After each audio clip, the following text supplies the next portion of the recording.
안녕하세요. 저 이름은 전용호고요. 저는 1978년도에 전남대학교 1학년 학생이었고 80년도에 3학년 학생이었죠. 그리고 78년도에 들불여학이라고 하는 광천동에서 노동자들에게 공부를 가르치는 들불여학 2기 강학, 교살 강학이라고 했는데 2기 강학으로 78년 후반기부터 활동을 해가지고 79년 중반기까지 활동을 했습니다.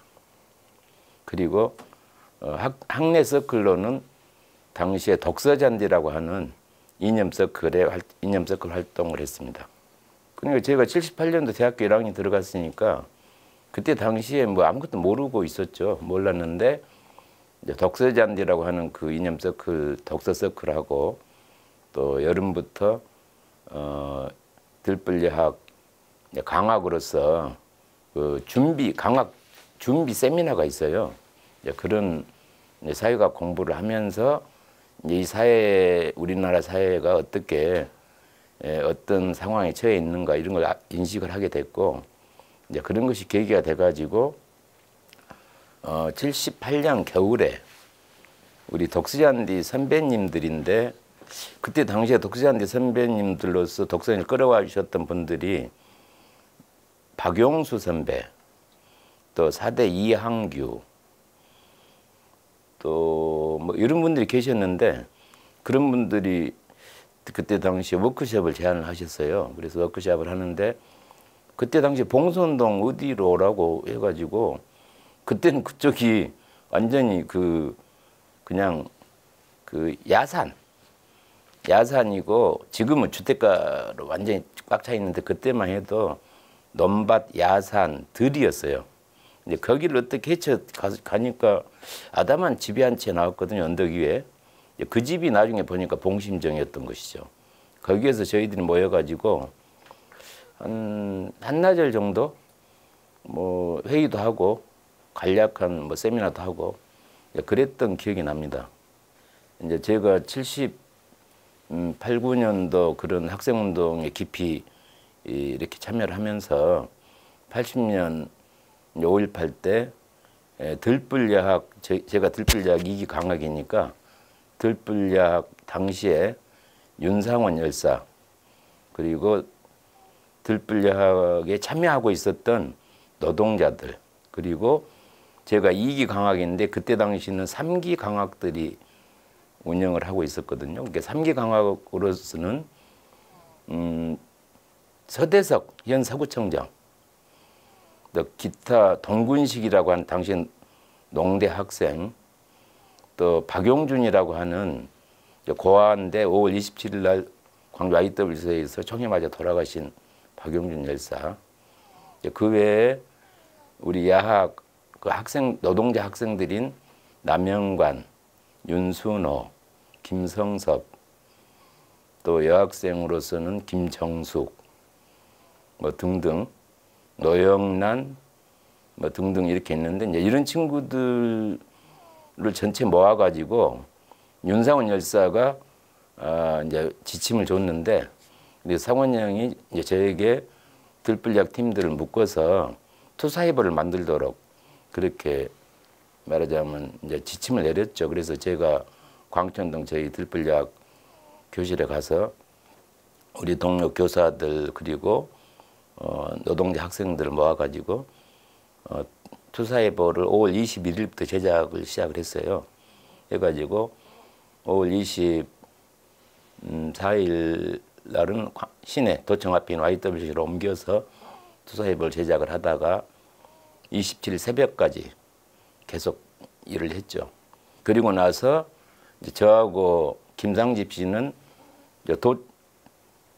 27일 새벽 3시 반쯤 이제 비상이 떨어졌는데 그때 YWCA가 약 한 60명 정도 YWCA에 있었던 팀들은 전부 홍보팀들인데 투사이버팀, 그 다음에 골기대팀, 대자보, 그 다음에 헌혈, 모금 뭐 이런 걸 담당했던 팀들인데 이제 그런 팀들과 함께 YWCA 27일 새벽에 잠을 자다가 비상이 걸리니까 여학생하고 어린 학생들은 고등학생들은 담 밖으로 빠져나가도록 1차 그렇게 했는데 남은 사람이 30명 남았어요. 저희들이. 남자들이 30명 남아서 보니까 총이 한 10정밖에 없더라고요. 그래서 총 20정을 마저 구하러 도청으로 일부 파견이 되고 뭐 이런 과정에서 이제 급박한 상황이 됐는데 이 친구들이 안 와요. 안 와서 제가 김상집 씨가 도청으로 이제 가다가 도청 의외로 도청이 불이 캄캄하니 꺼져 있더라고요.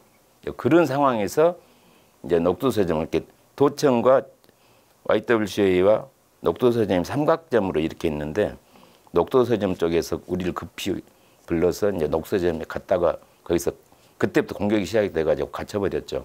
이제 우여곡절을 거쳐서 감옥에 가서 80년 12월 30일까지 감옥에서 2심 재판 받고 나와가지고 81년 4월경에 노동운동을 하려고 이제 여러 가지 뭐 계획을 세우다가 이제 거의 좌절돼가지고 그때 저하고 같이 진행했던 김상집, 노준현, 그다음 우리 여학 학생 김성섭 이렇게 4사람이 그때 그 봉심장에서 이제 말하자면 워크숍을 시작을 했습니다. 그래서 약 한 3박 4일 정도 했을까요? 원래 계획은 한 보름 정도 하려고 했어요. 보름 정도 하려고 했고 이제 봉심을 가게 된 계기는 그때 이태복 씨가 주도하고 있던 민주 노동자 연맹이라고 하는 비밀 조직이 지하 조직이 있었는데 거기에 가입을 해서 광주 전남에서 노동운동을 하려고 했던 것이죠. 그것이 무산되면서 그때 당시에 민노련 조직이 소위 사찰 기관으로부터 그 이제 꼬리가 잡혀가지고 아마 이렇게 검거 작전에 돌입했던 것 같아요. 그래서 저희 보고 오지 말라고 계속 하더라고요. 그래서 저희가 봉심정에서 약 2주 정도를 계획을 하고 거기서 세미나를 시작을 했는데 그때 우리가 봤던 책들은 주로 일본 안파 서점, 일본에 있는 약간의 그 뭐라고 할까 급진적 출판사에서 만들어냈던 당시에 그 경제 체제를 비판하는 그런 책들, 또 뭐 사회 관련한 그런 급진적인 책들인데 그런 책을 이제 번역을 하면서 공부를 하고 있었죠. 또 영어로 된 것도 일부 있었어요.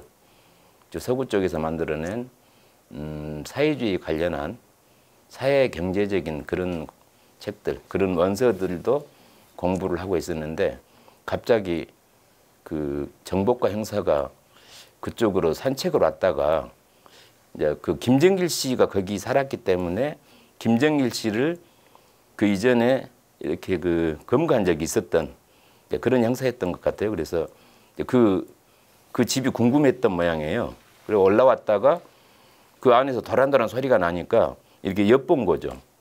그랬던 것을 저희가 쉬는 시간 돼서 잠깐 나갔다가 형사가 엿본 것을 목격하고 깜짝 놀래가지고 그때 부랴부랴 이제 짐을 빼가지고 피신을 하게 됐는데 그때 기억이 지금 저도 그 책 보따리를 짊어지고 뒷산을 넘어가면 저는 당시 대동고등학교 앞 도로가 나올 걸로 생각을 했거든요. 근데 뒷산 한번 넘었는데 또 산이 있는 거예요. 그래서 정말 숨을 헐떡거리면서 그 뒷산 2개를 넘어서 그 대동고등학교 앞쪽 그쪽 도로에서 다시 시내버스 타고 피신했던 이제 그런 기억이 납니다. 그렇게 이제 봉심정에 그때 당시에 2번째 그 3박 4일을 치열하게 공부를 하다가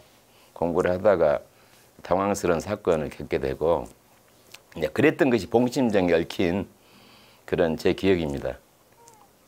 그러니까 지금 생각하면 이제 당시 시민군 체제를 본다면 총을 들면 시민군이고 무장군이고 이제 저도 사실은 시민군 체제인데 이제 총을 안 든 홍보 담당 시민군이라고 봐야 되겠죠. 저희들도. 그러니까 저희들은 제가 이제 우리 들불약 동료들과 함께 투사예보 제작, 실무 제작을 맡은 이제 실무 책임자였고 이제 그런데 이제 투사예보를 만든다는 것은 단순히 인쇄물이에요. 그러니까 개헌 포고령이거든요.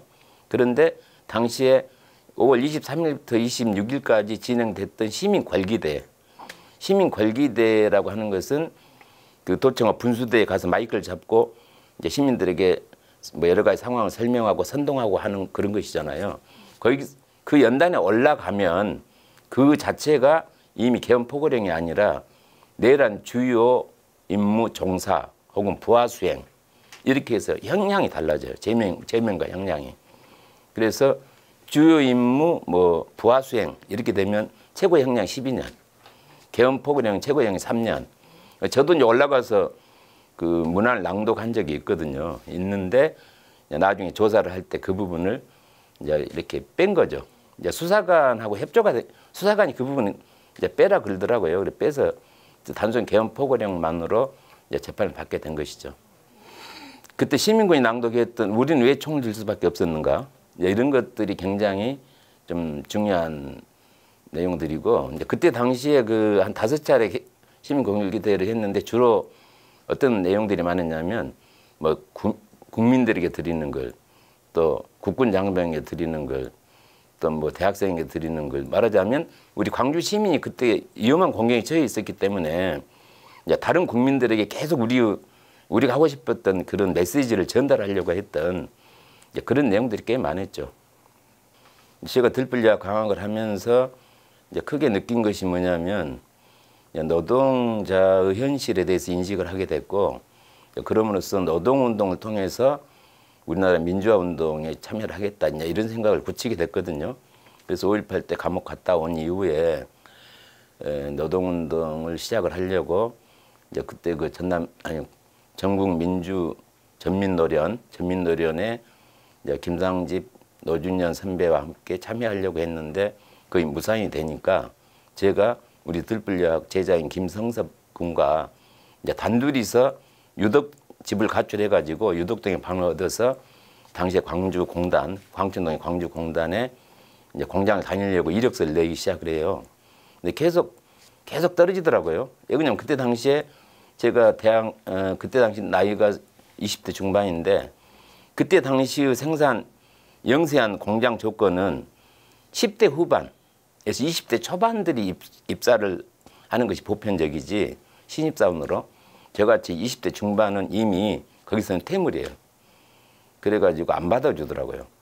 그래서 계속 저는 서류를 냈는데 계속 떨어지고 저와 같이 있었던 우리 야학 김성섭 군은 계속 합격을 하고 그렇지만 이제 둘 다 안 다니고 있었는데 유덕동에 우리 달방을 얻어서 살면서 그러다가 이제 그 유덕동 달방 그에 같이 살던 어떤 나보다 나이 많은 부부가 그래도 20대 후반에 부부가 있었는데 그 남자가 조그만 영세 공장의 공장장이었어요. 그래서 이제 그분이 우리 보고 거기 다니라고 해서 이제 거기 입사를 하게 돼서 거기가 일본에 수출을 하는 건데 함석 이렇게 아파트 옥상 그 뚜껑을 맞는 함석을 제조하는 그런 공장이었는데 그걸 제조를 하는 일을 시작을 했어요. 한 6개월 정도 근무를 했는데 한 3개월은 월급이 나오다가 한 4개월부터 월급이 안 나왔어요.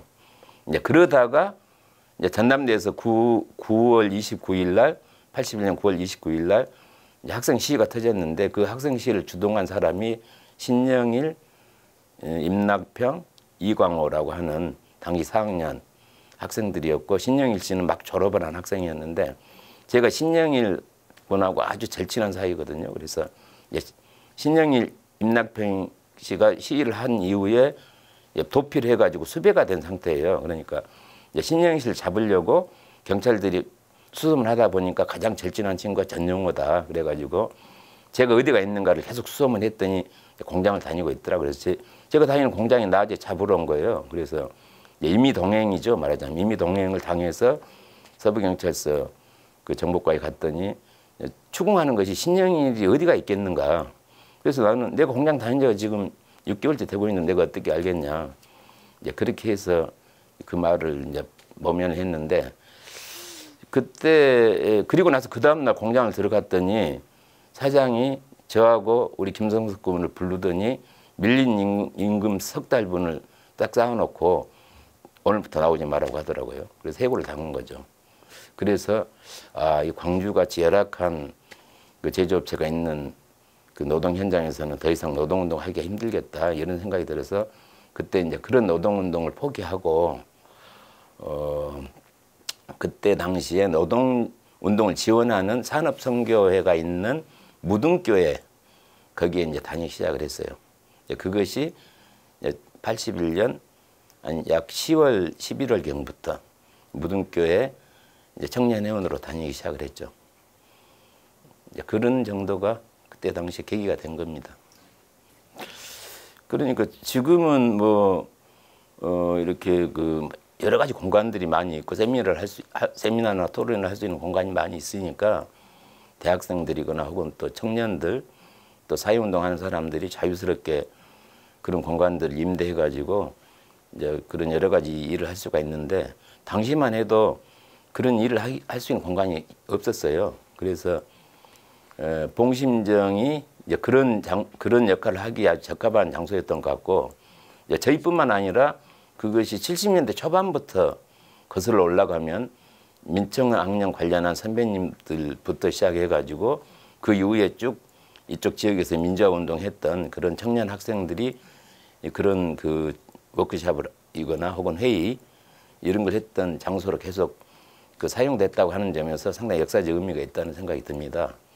그래서 앞으로도 지금 남구 쪽이 보면은 우리 광주 전체로 보면 남구 쪽에서 그런 어떤 역사적 현장이 있다는 것도 상당히 의미가 있다는 생각이 들어서 그걸 잘 보존하고 좀 옛날식으로 복원을 해가지고 좀 기념하는 공간으로 사용하면 좋겠다 그렇게 생각합니다.